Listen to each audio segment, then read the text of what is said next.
No, don't be sorry. I don't like talking in the back of your head. One of the topics that you guys had asked for was to do a program on public speaking. And when James mentioned that to me, I thought about it for a bit, and then I thought, you know, we have people in-house that can cover this in one way, and if you are looking for more after this, great, I'll go find somebody for you. But tonight what I'm going to give you is less than 10 minutes, you can time me, on the top 10 things that I've seen that I would call mistakes people make at book events and open mics. I've watched them for 12 years now. I go to all of them that I can. I emceed for 7 years, and I have, the list came to me like that. This did not take me a lot of preparation. Then Barry is going to tell you, as probably the most consistently successful speaker that we have at open mics, some of his tips for what he does that makes him so good. Some of it's natural, yes. Some of it involves work, even from someone like him. And Raju is going to pick up the end and have to keep to 30 minutes now. Jesus. And talk about, he from the beginning of his career sought out public speaking training. And so he's going to talk about that training and why he did that. And including, he continues, I believe, to have a voice coach, which I thought was an interesting tidbit. So, the top 10 open mic mistakes. Here we go. You're not ready. You're just not ready. You should have your work and over practice it, and I mean over practice it. I practiced this 4 times today, even though I knew everything I was going to say. I've timed it. It's going to take between 8:15 and 9:30 for me to do this. You do that. You practice it, you time it, and you make sure that you're going to hit your mark. You just have to do that. And include your setup in that. Okay? Include your setup in that. That's part of your 5 minutes if you're working for Denise and Kai. Second thing, explaining your piece means instead of setting the table. If you spend your time explaining what your piece means, what it is, and having to explain everything about it, you picked the wrong thing to read. This is entertainment, this is intrigue, this is pulling someone in. This is a moment where you want someone at the end of it to go, damn, that Brian Thien, he's a writer. I want to read more of his stuff. That's what you want. You want the next person to go, I have to follow Richard Wright. That's what it feels like with him. I have to follow Barry. As the MC, I often took that hit because no one wants to do it. No one wants to do it. 3, thinking you don't need a microphone. I was a teacher. I know I have a voice. I am right now talking to Mother Teresa. I'm not talking to Phil. I'm talking to Mother Teresa back there. I'm throwing my voice and I'm bellowing. And I know I am, because I don't have a mic right now. But in TOs, there are dishes clacking. There's an echoing from other rooms. It's a cavernous space. I remember one of the first times Denise read at Other Sisters, it was COVID time, and we had just started back live. And it started raining, and the rain was so hard. It was making so much noise in that tin roof that it was drowning her out. And she looks at me and she goes, should I keep going? And I said, yeah, we don't know if the weather's gonna get any better. She burned her eyes through. But I don't care. You gotta learn to do, you've gotta be ready for whatever's going on. Women are at a disadvantage. We don't have the nice bellowy voices that men have. So one of the things you need to practice is pitching your voice down a bit. Because if you don't, you're going to squeak and you sound stupid. I love you though. 4, speaking in monotone. You're on stage, act like it. Use your hands, props, costumes. Come and have a little fun with it. Use your voice. You know, when you're reading Where the Wild Things Are to kids at bedtime, are you telling me you don't do the, and they roared their terrible roars, and they gnashed their terrible, you do the voices, you know you do. Why aren't you doing them when you're telling your own story? So be a storyteller. 5, selecting the wrong material.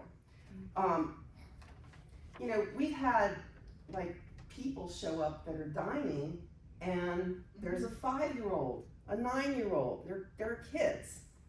You see that, you best change your material.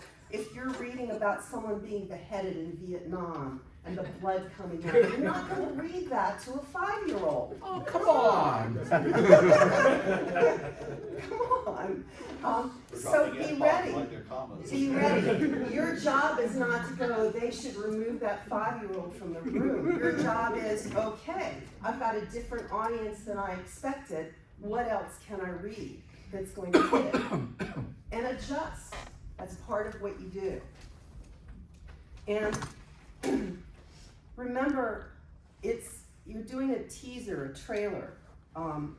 You want to leave them wanting more. That's one of the things that I say to people all the time. People think they have to read the entire thing, explain what their entire novel is about. No, you don't.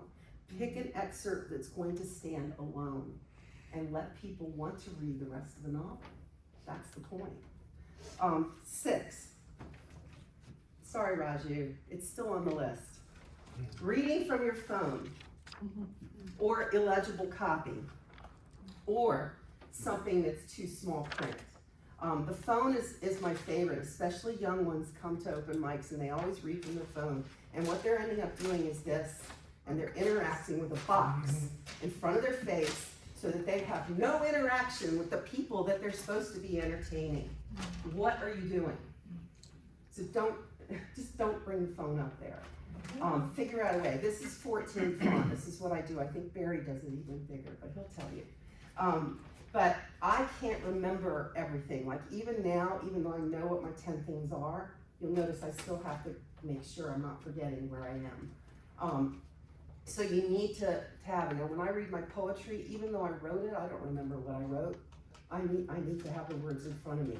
It's one of the sad facts that ruins my readings, because if you're off book, you're going to be better. Well, I just can't get myself there yet. But at the very least, have something that's so readable that it feels like you're connecting with the audience, because you look up and you connect with them. You look in people's eyes. So that one is always a mistake. I stand by that, Raju. Why me? 7. Look at me, I got a paper here. First thing he did was he argued about that. 7, bringing raw copy versus something that's tight and finished and hot. A good, solid, clean excerpt. This is where you test responses to your material, where you test how you're going to perform your material. It is not the place for first drafts.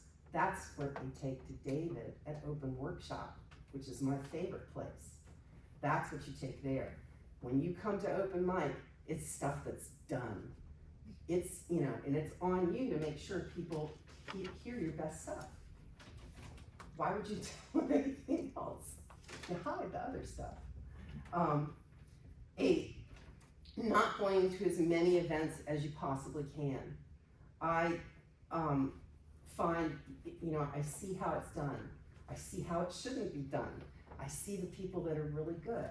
I see the poets, for example, that are off book, and I want to be them. I at least try and go to school on what I see people doing that really works, and especially if it's something that I think maybe I could do that, because I know there's something I can't do Barry. I can't be him, but there's some things I can do. So, 9, attending only to promote yourself and then leaving. I can't tell you how often this happens. If someone thinks that they're doing this and no one realizes that's what they're doing, I don't know what planet you live on.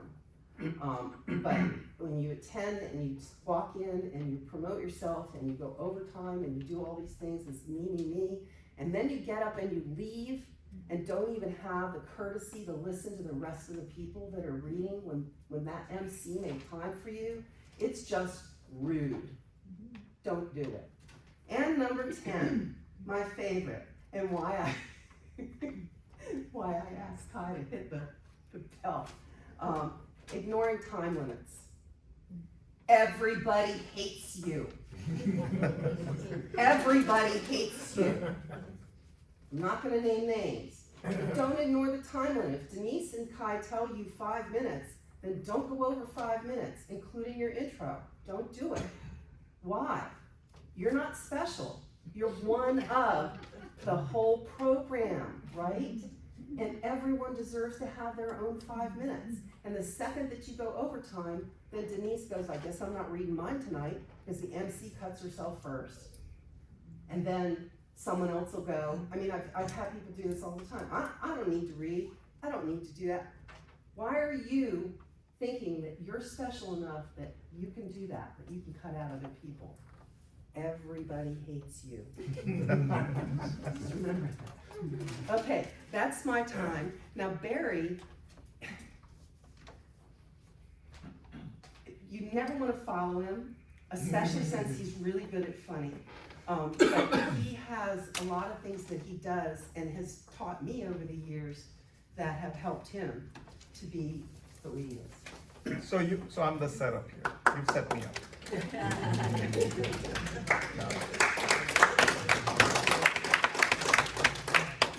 It's what I do. You know, I could really make this program shorter by just saying ditto. And I have a lot of these things are repetition of what Robin said. I thought the best way to do this is simply share what works for me, what helps me. I discovered as I thought through what I would do this evening that I am not comfortable with telling other people, here's how you do it. It's not for me. I don't have rules or anything like that. I'll just share with you what I do, and maybe you might find 1 or 2 gems in there that you might think, well, I'll try that. Or maybe I'll even reinforce what you've been doing since 8th grade, you know.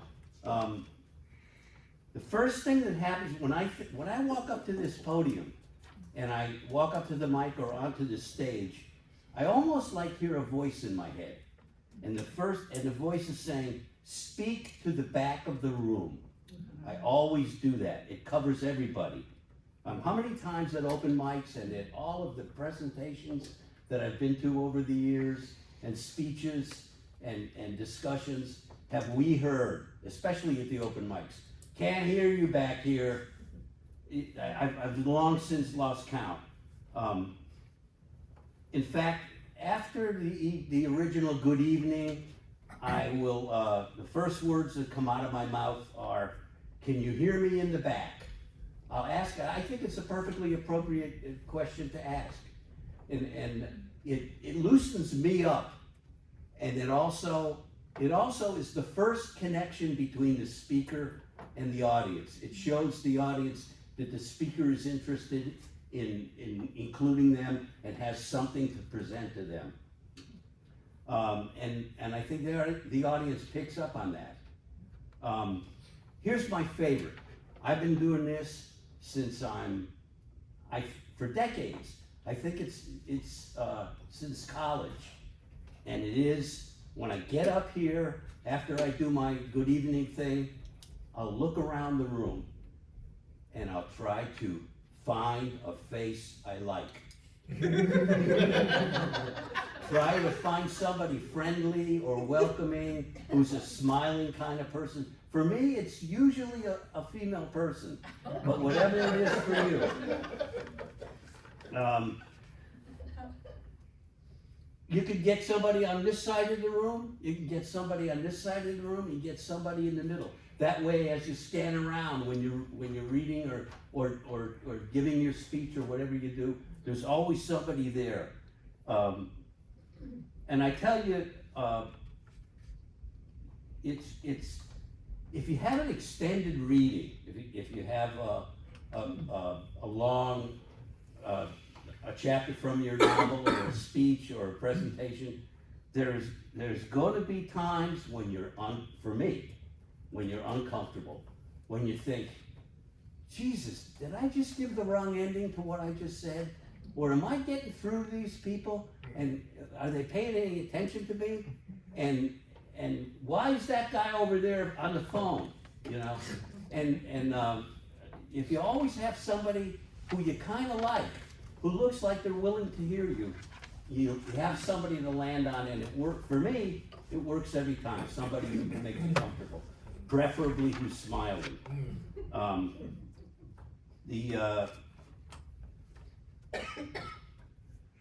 One time I did a reading at the Palm Beach Poetry Festival. Robin, I think you were there once, weren't you? And I get up in front of the place. Big audience. Yeah, and it was a fairly big auditorium, and it was packed. And I look up and I see the poet laureate of the United States sitting out there. And over here was a poet who I knew was famous and who I've been reading for years. And over here was another one. And over here was another one. I look out there and I go, holy crap. You know, and I found a lady in the middle. It was just, I don't know who this lady was, but I found her and she was smiling and she looked like she was willing to listen to what I had to say. And every time I'd look out and the poet laureate would be looking back at me like, you know. and I'd look at this lady and she'd be so comforting. And it worked every time. Here's something that I think Robin kind of touched on it. For me, it's near the top of the list, and it's maybe even at the top of the list. And it's prepare, prepare, prepare. And that, not just your research, but it includes rehearse, rehearse, rehearse. I will rehearse something if it's, I mean, look, if it's a 6-line poem that you're gonna get up and read and sit down, you know, it's not that big a deal. But I will rehearse, and then I'll rehearse it again, and I'll rehearse it again, and when I think I got it to the point where that's it, I nailed it, I'll rehearse it again. The only thing that makes me stop is fatigue. If you start getting tired, I'm telling you, put it away. And then I'll take a rest and I'll get a good night's sleep, and I'll get up the next morning and guess what chances are I'll do? I'll rehearse it again. To me, what you're doing is you're not only getting familiar with the material, but you're building comfort and you're building confidence. And the audience picks up on that.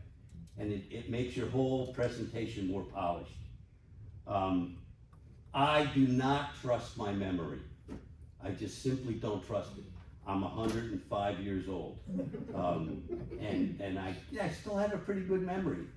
I can't remember what I had for lunch, but I have a pretty good memory. I don't trust it. When you're home in your dining room or your office and you have something, a passage committed to memory, it just flows.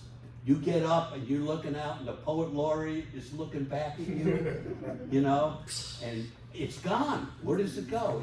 It's so different up here. A couple of things that do not work for me, I thought I'd share a couple of those. One is practicing in front of the mirror. I don't know, does anybody do that? I don't get it. If you're, especially us, if you're reading a poem, you look at the poem, blah, blah, blah, and then you look up and you see yourself in the mirror. You look at your your novel, and you look up and you see yourself in the mirror. I don't understand what it accomplishes. And I'll tell you what, the older I get, the less I like looking in the mirror anyway. Here's one, it's a famous one, and I bet you've heard of, and I've tried it, and it doesn't work for me. Picturing the audience in their underwear. Okay, have you done that one? I mean, I get the concept. I get it. The concept is the audience is, and I'm thinking bigger rooms than this. the audience is like put on a pedestal, and you're bringing the audience down, you're picturing them in their underwear, and you're bringing them down to size. Maybe I should rephrase that.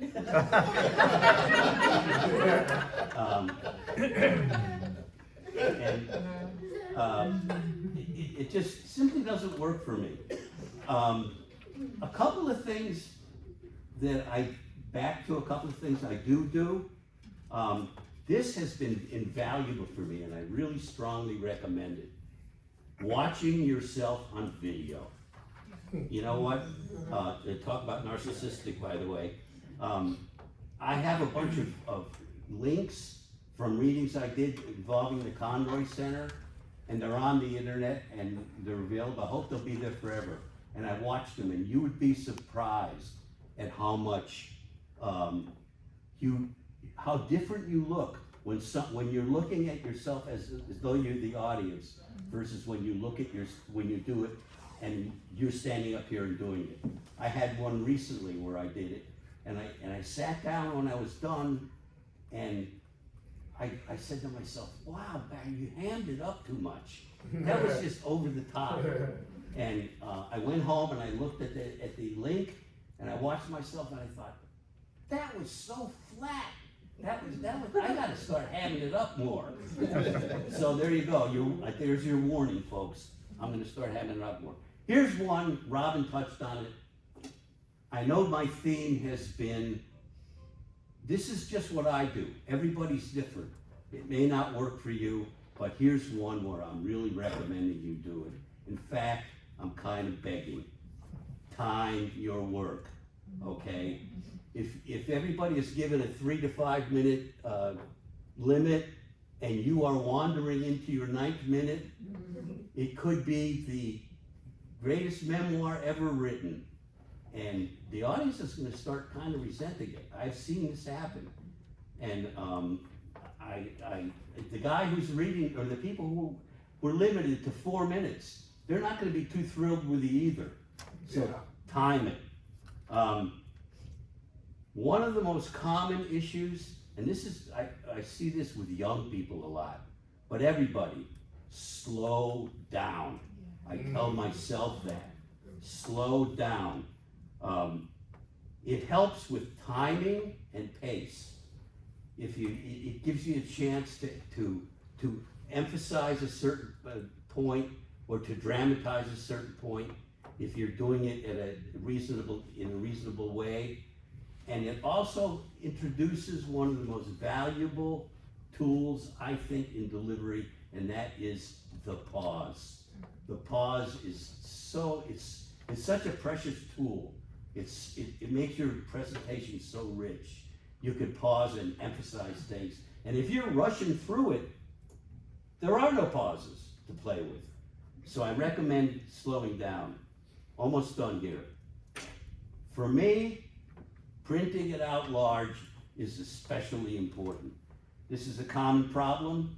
At home, in my dining room, the lighting is very good. In my office, the lighting is very good. Then you get to the open mic, and you got there, sun was shining out, and by the time you get to read, it's pitch dark, and the lights are not made for you to read it, and to do a reading there. Maybe it's a restaurant or something, and if it's printed out large, it doesn't matter what the lighting is like. I was reading an article the other day, and it was about the stages of life, and it's, birth, adolescence, adulthood, old age, and I couldn't help but think, for us readers of poetry and prose, you know what the stages of life really are? 12 point, 14 point, 16 point, 18 point, and when I get to 20 point, let me know and I'll throw it out. I'm working on it. And finally, how many people were at the Christmas party? Okay, you saw it. Here's one. Don't get complacent or cocky. Go through all this stuff I've been blabbing about. I had a story that I kind of read every year. People were telling me they were looking forward to it. I said, I don't have to rehearse this. I didn't do any of this stuff I've been talking about. I'm cool. I've done this story. I didn't even look at it. I get there, it came time for me to read, people were waiting, and there's a page missing, right? You were sitting across from me. There's a page missing. You know why? Because I got complacent. Don't do it. And that will help me wrap it up right there. Thank you very much for listening. And one more word of advice, take Michigan and give the points to it. Thank you very much, everybody. Happy New Year. Happy New Year. You really set me up, Robin. Oh. You wanna introduce it, Roger? Oh, And get your own is podium. that okay here? Oh, Robin wasn't here. Now that's coming. Who loves to speak, by the way, out there in public? You do? Oh, so why are we doing this speaking thing? For the people who don't. Well, it looks like half of them at least love to speak. Well, thank you for having me here. So what are the 5 senses that we know human beings have? Smell, taste. Sight, hearing, touch. You notice that speaking and writing is not one of them? So that is embedded in our other 6 senses that we've been given that we use all the time but we're not aware. Free will, imagination, memory, perception, reasoning, and intuition. So the art of writing or speaking, etc., comes from one of those because it's your desire to go speak. You know, how many people do this out of necessity? There is really embedded in ourselves is a discomfort so that you can get to the other side, but most of us don't like to speak in public because, oh my God, what's going to happen? Fear of judgment, stage fright, confidence, unable to engage the audience because we're so focused on ourselves and dealing with unwanted or unanticipated situations. You know, mics go off, things don't work, suddenly you get all nervous. So the idea is, I mean, for me it's about, I like to leave you with frameworks and so you can, you know, remember if you ever have this situation, two major things. One is, this happened to me, when I came to this country 45 years ago, my boss told me, you know, anything that you speak in public, like talking about what you said there, Robin, to your point, it's a big thing both you guys have talked about. I still suffer from it. I had that problem on Saturday. People in the back couldn't hear me, but I thought I had a microphone and I didn't know it wasn't working all the way. So I had to be clear that I had to project. So the boss told me, you know, you really do good work, but speaking to more than 2 people or 3 people in this office is like public speaking. So go get Dale Carnegie, effective communication, human relations out there. And so what he made me do is he made me pay for half the fee of that course so that I could feel invested. So the first thing I want to talk about is investment. So the reason is, why should you invest in speaking out there? So to me, that's about the why that Robin asked me to talk about. So one of my reasons to want to speak is because, hey, I was a squeaky speaker, I was a soft-spoken guy, my words would trail off. My entire life has been about trail off. And I still do it by my upbringing, culture, whatever. But in these 45 years, every single year, I commit and invest in myself to say, I'm going to get better.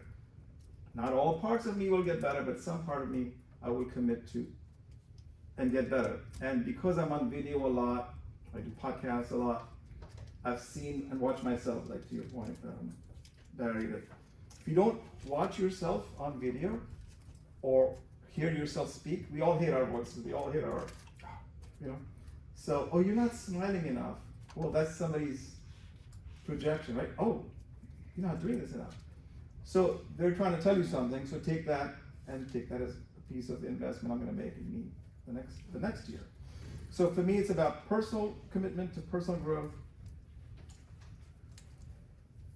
Knowing that all the things you've been through in life and that brought you here, it's the hard thing you have to do. So it's uncomfortable and it's uncomfortable to grow and then learn. So I made myself that commitment, and I will always do that. And to me, it's about growing through discomfort. And it's okay, because every part of your life you're growing, because there's a desire placed in us to grow. So that's about the invest in your soul. So that's why you should, or decide whether you want to speak or not, and are you committed to growth through discomfort. Second, take a deep breath, as I should. I'm rushing here because I thought I was not committed here. Number 2 is impact. Why do we speak at all? Why do we write at all? It's ultimately to have an impact. So the next piece of the impact is A, B, C, D, E. I'm going to leave you with this A, B, C, D, E. And so I'll let you think about what those things are, but I'll guide you. Within these, there will be words I'll throw out that are not controllable and words that are controllable. So number 1 is A. A is about the audience. This isn't about you. It's all about the audience. You write your book. What are you writing about? It may be through you, but it's a desire that's been placed in you so you can tell your story to the world, but it's about the readers, it's about the world. So it's about the audience, and to me, A is for awareness, because that's really where we all begin. If you're aware, you're agile, you're attentive. I mean, you know what the great speakers that you probably remember, oh, what a great speaker, a great comedian. Why do you think that? It's because it's not about that they're a great speaker, but because they left you an impact. So they were always focused on you. So it's about the audience. So focus on the audience. And in this case of the awareness, agility, attention, the thing you can control is your awareness. So to me, A is always for awareness, and A is also for the audience. B is for breath. Anytime there is nerves, etc., before I begin anything and before you speak or you run into a stop in the middle of your speech, 1 deep breath, sometimes 2, gets you back into the scheme of things. So to me, breath work, and I do breath work every single day anyway as part of my life, I'd say breath is key. C is for, and breath is in your control, so that's the only word I have for B. C is connection. You want to connect with the audience so they're interested in either you're leaving them something to learn, you're either entertaining them, educating them, empowering them. That'll be the E coming up. But connection is what you want, because anytime you think somebody was a great speaker is because they left you an impact and they connected with you. But connection is the one thing you can control. You can control communication, because communication, confidence, and others see command of your topic. So prepare. But in the moment of preparation, you also don't want to forget you're talking to the audience. So your command comes from the knowledge of the subject, but don't forget, you're here to connect. D, for me, is about depth, which comes from the command of the subject you have. Depth is all what people are looking for. They already know enough. The audience already knows a lot about what you're here to talk about. But if you leave them something of value to think deeper, that would be useful to them. So oftentimes we get diverted, our attention gets diverted by something else because we forget our, like I'm right now forgetting my other D. But it's diversion, it's deflection, but most importantly to me, it's discomfort. And I love the fact that I'm uncomfortable, because that's going to drive me and propel me forward to get to my depth. So whatever it is to deflect, take a breath again, but deflect from what you're feeling, because ultimately it's about what it is you're trying to communicate to the audience. And finally, E is for energy.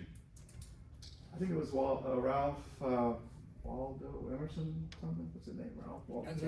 Yeah. He said, people will pay you for enthusiasm and energy more than they'll pay you for your knowledge, because they're interested in the fact that you're passionate, you want to communicate, you want to talk to people energetically with that excitement. So E is for energy, enthusiasm, education, empowerment.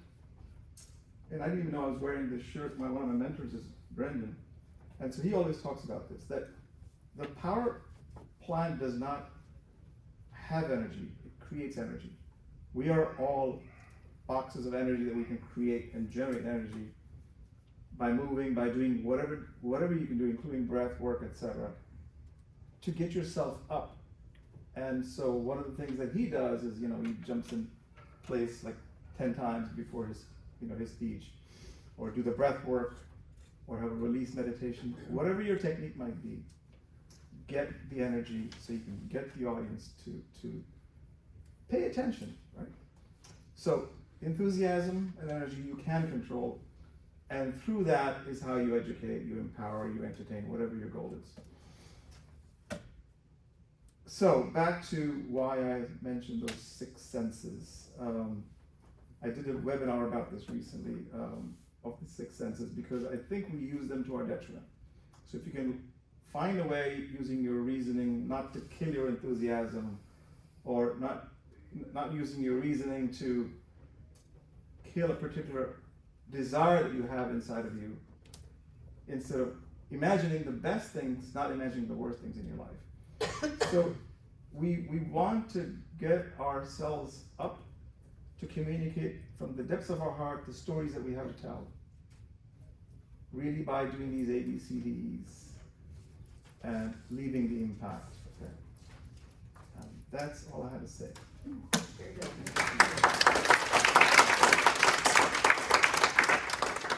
This was uncomfortable for me. There's one last piece to this, which is like a melee, but Barry brought the microphone that we use for open mic, and some of you have never been on a microphone. Some of you are not comfortable with a microphone even though you have. So it's set up for you, and here we go. And you should come over and find out what it's like to talk into a mic, because you can hear it's very different, okay? Please note how close I am to it. Hey, Rob. That is where you want to be. Step back and show what it sounds like when you're not in front. If you're back here, it doesn't work. There's a Then I'm room. talking to Mother Teresa again. So come on over at your leisure, and I'll coach you through if you'd like. Thank you so much. Hi.